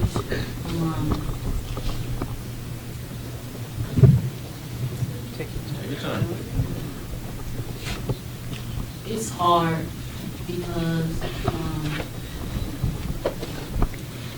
where I come from is like I grew up seeing my mom struggle so much, being a single mom, and she had 8 kids, and I'm the 3rd oldest. So I look at my little sisters and my little brothers like I need to get a job to help my mom provide for us, and I really don't want to see. I really don't want my brothers and sisters to see what I've seen my mother go through. It's so much that you can take and you learn from. Like my mentor, Monique Scott and Celeste Sanders, taught me like you have to go for what you want, not what you see. And most people just want it. They don't go out and get it. Team sports manager at Carlisle College, and I like getting up in the morning, going to work, and the checks that I do get, they go to my mom to provide for my little sisters and my little brothers. I really don't look at materialistic things like all my friends do, but sometimes it do hurt, like when I can't go out with them because I don't have any money. But I look at it like that's cool because I have brothers and sisters to look forward to. They don't. They have a spoon in their mouth. And they don't understand the struggle that most people go through. And my brother, he graduated from Full by an inch. And he attended River Forest University. And I'm happy for him. And I stayed back to help my mama. And it's just hard. That's all I have to say.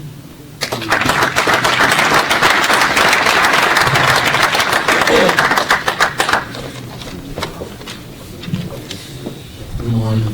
Good morning. I'm kind of nervous, so if I stutter, just, alright, alright. Hi, my name is Devontae Perry, and I'm a student at Association House, and I'm a mentee in the GET in Chicago program. I was born and raised on the west side of Chicago, but there's not too many opportunities to help us teens get to where we need to be in life. I want to tell y'all a story about myself. I'm 20 years old, and I'm a proud father of 2 kids. I had my first at 15, and I just had another one on Christmas, and she just made a month today. I dropped out of school for 2 years to try to make enough money to support me and my family.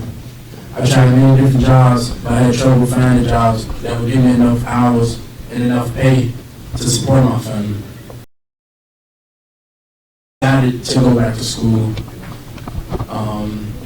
and I decided to go back to school. I didn't let nothing stop me. Like, when I lost one job, I went straight home to start looking for another one. And the thing I'm trying to say is, when you want something in life, you don't let nothing stop you because it's not working for you right in and now. Just keep praying and move forward. That's right. jobs is very important for us teens at this point in time in Chicago because what if there wasn't no jobs? For us teens, the next thing you get is selling drugs or out on the corners, the street corners, and that's going to result in anger, violence, and people dying, families crying. We don't need no more of that in Chicago. Like I said earlier in my speech, I dropped out of school just to work when I was 18. For 2 years, I'm 20, and I still had the opportunity to go that I have. Based on the resources that I have, and that I know, and now that I know how to approach people the right way to get a job, putting applications every day, all day, going to job fairs every weekend, calling every day to jobs, 1 hour every day, making little stops so they can see my face and know that I'm ready to work, and putting time and effort out of my day just to come here so I can have a chance to get the job. The point I'm trying to make is whatever you do in life, don't let it be something that's going to result in something bad. There's so many jobs out here for us teens to have. We just have to get it and make sure that it's the right choice, and it's the right choice. There's a lot of opportunities out in this world for us young teens and the teens that's about to be going to adulthood. Keep putting effort, never give up on anything that you do, keep moving forward and keep grinding for what's right. A good job can change a person's life. It can help support a family like mine or keep a kid off the streets and out of prison. If you want to make a positive change in these communities, help give teen jobs. Thank you. Thank you.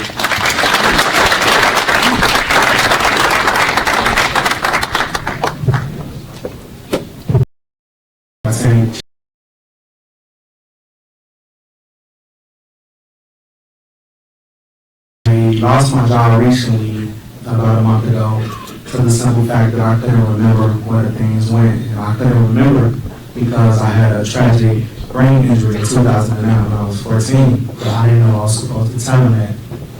And yeah, it hurt me because I went out and got it on my own. And it felt good when I got it. I was running through the house, yeah, I got the job, maybe my auntie irritated because I was young. So when I told her I lost the job, she was like, why? And I told her the reason. And for that whole week, I didn't go to school.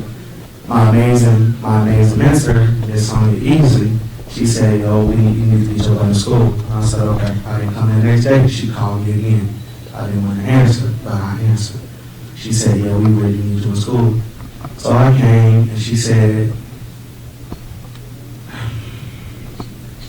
well, when she said depression is not your friend, it's just going to hold you down and keep you on the ground. So when I heard that, everyone started to say, well, Lante, you got it, man. You got to just keep striving. And that's why I grind for greatness. Thank you.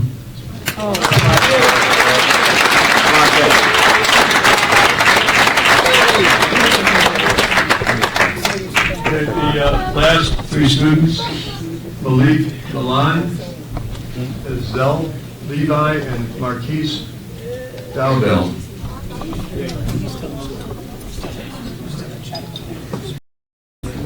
I made a remark about Ken Bennett. He's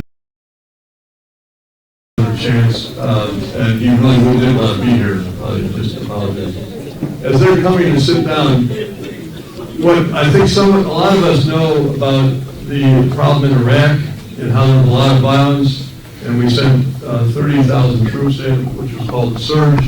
What people don't know that in 2007, we also employed 100,000 young Sunni guys, 20 to 30 years old, 100,000 veterans, and they were in Iraq, they know this. They were paying these young guys who were blowing us up with IEDs and things like that, stopped. It made a big difference. They were being paid about $350 a month, which the average salary in Iraq is about $280. They certainly weren't going to blow up their own employers. But so having employment really makes a huge difference. It's been evident quickly and sharply in Iraq. The violence resumed when the new president of Iraq fired them all. Go ahead. How's everybody doing this morning? Good morning. Good morning. My name is Ezekiel Levi.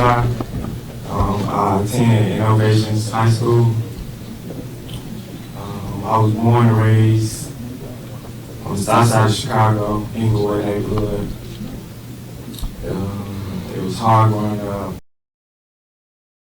At the town, Nashville, Tennessee, Chicago. Growing up with my mother was difficult. Single mother, seeing her struggles, it just made me want to do more for our family. I always for her because I hated seeing her crying. Hated seeing her crying. Hated seeing her come from. It's a little bit better. I understand, well, at a young age, I understood that education and money was an important role in our lives.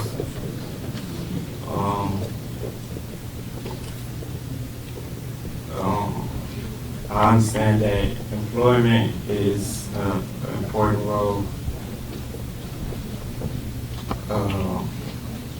No, don't. It's all right. No, take your time. Take your time. I just want to say,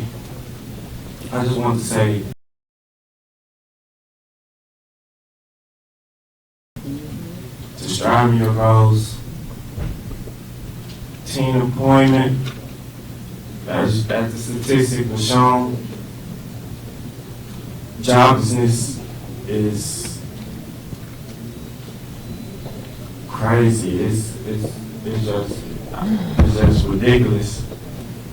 And I see that a lot of black men in these streets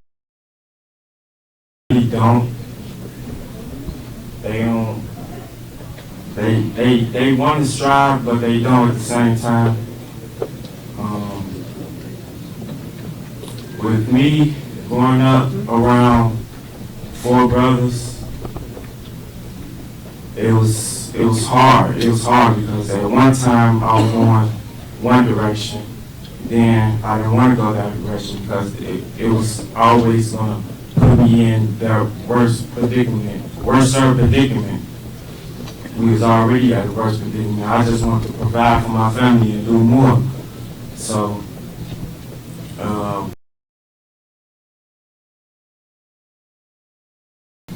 I seen the route that I was I seen the route that I was going, and I really wasn't happy with it. So I decided to change schools myself, and I attended Innovations High School. Ever since then, I've been getting more education. I've been just trying to do more for myself and my family, and just keep my head right. That's basically it.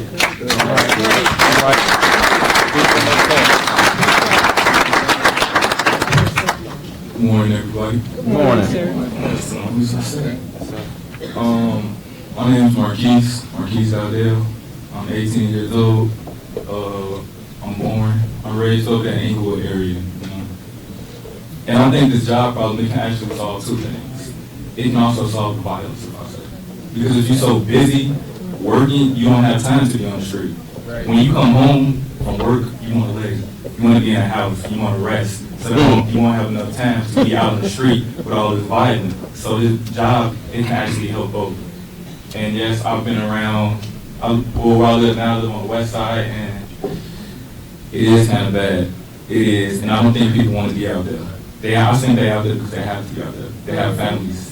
Because I can say every team in this room, we all fill the application multiple times, a bunch of times. We never. And bills have to be paid. It's like they're not going to wait for you to get a job, and it's like it doesn't resort to anything else. But with the program that the school had given me with YCCS, I have to say it landed me my second job with this. My first one was with the City Call Center as a telemarketer. My second one, as I'm working right now, with Burger King. And I had to support myself since I was 16. I had to move out, and I had to find Because I still got to pay bills, I still got to do phone bills, and I still got to, have enough to support myself, so I was doing that. I'm actually, thanks to the job. So I think with the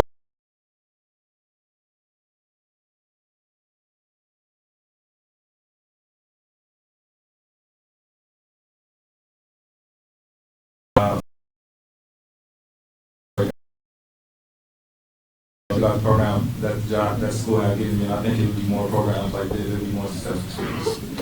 Good job.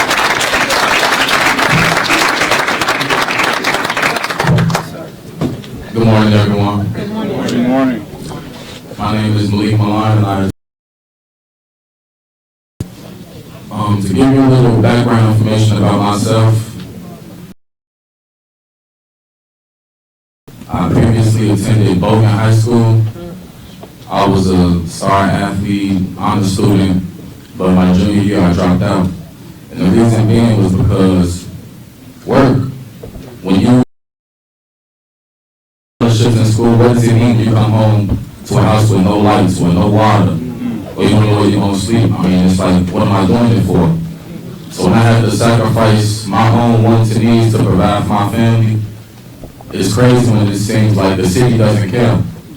But that's what happens to a lot of us young teens. We become the providers at the age of the house. Because just last summer, not even summer, spring, Easter Sunday, on Easter Sunday, I lost my father to street violence. So when he was killed, I became the man of the house. I had to take care of my little brother, my little sister, and my grandmother. And it was hard balancing being a provider and school. So I had to choose between family and education. And that was a big factor. And I mean, with jobs, it could be like he just said, jobs can save lives. If I'm working, I'm not thinking about the streets. I'm not thinking about gang bang. I don't have to sell drugs, rob, steal, none of that. I have a job. I'm gonna wake up, go make my money, go home, eat, go to sleep. Nothing else to worry about. Feel me? But job prepares us for the future as well. I was always taught that having fish, you feed them for a lifetime. Teach us how to fish. Teach you teens how to fish. If you give us jobs, you prepare us for the rest of our lives. Now I have determination. I know I have people skills. I have these life skills. I know how to communicate in different environments and different situations. Jobs give us those skills, and we use those for the rest of our lives. And we need those things to be successful. So I mean, if you want to see a change, if you want to see a difference, give these teens jobs, because it will help. It will. That's all I have to say. Thank you for your time. We have one more student from Jane Adams, and we're done. I want to recognize Alderman Willie Cochran for coming. Thank you very much. So we have one student who will testify for a couple minutes, and then if you've been these things before, they sort of drag on. We're even ahead of schedule. I'm only talking, they came up here because I was nervous. We all came from Jane Adams. I'm 18 years old. I just turned 18 in December. Before then, I didn't get a job for 2 years. My mom told me, oh, you 16, you're going to get a job. Turned 16, couldn't get a job. Turned 17, couldn't get a job. Came, summer year, summer of last year. I was like, okay, Mom, I'm going to work for one summer in Chicago. She's like, okay, you seem like apply for some jobs. That's not going to last long. I'm like, all right. Applied for some jobs, couldn't get none. Applied for some work, couldn't get none. I was too young. They didn't want me to, I couldn't do nothing like that. I didn't have no experience, but how am I going to get the experience if they don't give me it? So, it didn't work. Dominoes came. I was like, okay, I'm applied. She's like, okay, you got to go up there. You got to show them that you want the job. I go up there, I'm like, hi, I'm just giving a name to a family. I was like, what? So, I mean, it was just like, everybody can get a chance. You just don't know who it's going to be. You don't know where it's going to come from. Just keep trying. I mean, my life wasn't as hard as everybody's. My mom, when 3 years ago came, my dad had went to jail. I was like, oh my God, what are we going to do? My mom became a single parent. There's two of us, me and my older brother. He was going to college, so now she got to juggle 2 jobs, take care of both of us, and send me to college. Tuition needs to be paid, my tuition needs to be paid. I have to get a job. It was what it was. everybody looking at me. I'm sorry, I'm nervous. It's all right. You okay? You're good. When I got kicked out of my second school, we had to go to Jane Addams. We was like, all right, this is the last one. If not, what you gonna do? So I walked in. I was like, hey, I'm looking for a school to attend. He was like, okay, apply. We accept you. I got accepted. They worked with me. Now I got a job and I go to school and I graduate in June on time. All right. All right. All right.